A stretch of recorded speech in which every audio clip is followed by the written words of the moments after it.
Just days after the drone crisis at Gatwick, and yesterday it was announced that a 50% controlling share of the airport will be sold to a French company, Vinci. Now, I don't like conspiracy theories, but could the drone incident have been a last chance effort by employees and management at the airfield to stop the sale?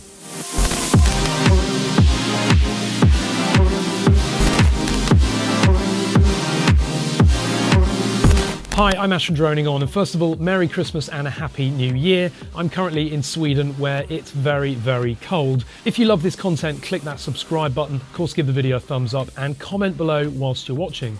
So a very quick recap of the incident at Gatwick. Thousands of flights were cancelled or diverted, the military was called in, multiple police forces involved, not just Sussex, £5 million spent on anti-drone systems, the international press and media camping on site with telephoto lenses looking for a drone, and all based on eyewitness accounts, but yet not a single video or photo of the drone.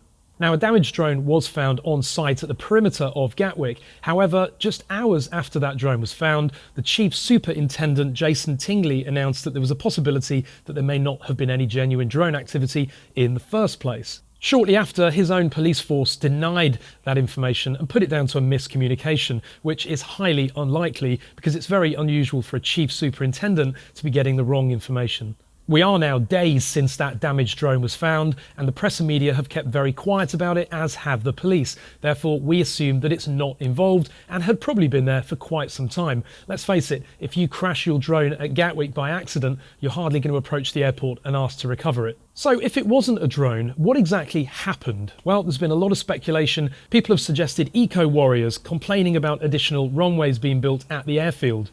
As the police communicated, it's highly unlikely to have been terror-related because generally a terrorism attack involves terror, and this just was simply grounding flights. Other speculation has been a major systems failure at Gatwick. Shortly after the Gatwick incident, Birmingham reported an air traffic control error which led to grounded flights. Such a failure of the airport would have resulted in them paying millions of compensation to airlines and to passengers, and of course the airport would not want that. But would they really stretch to creating stories like this to avoid such payout? But the bigger news for me is the announcement yesterday that Vinci Group are buying 50.1% of Gatwick. Vinci are a French company that currently own 46 airports around the world, and in October 2018, analysts estimated the value of Gatwick at between 7 to 10 billion pounds. The sale to Vinci of 50.01 at only 2.9 billion puts the value of the airfield at just less than 6 billion, which is far less than the estimation of the analysts earlier this year. So the big question is, did the drone crisis at Gatwick devalue the airfield, therefore making the sale to Vinci more economical? It is widely known that airfields across the world are not really geared up for catering for drone incidents like this.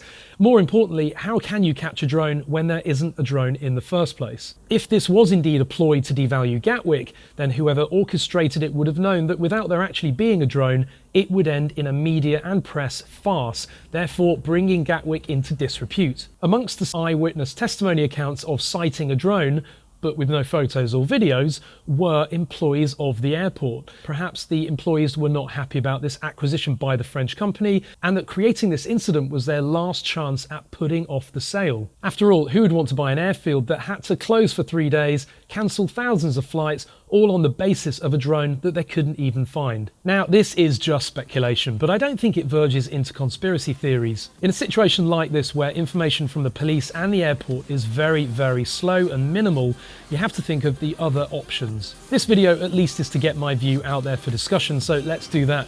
Comment below with your thoughts, and of course, if you're not already a subscriber, click that button now. In the meantime, have a great new year. Thank you very much for watching, and if you got a drone for Christmas, fly it responsibly.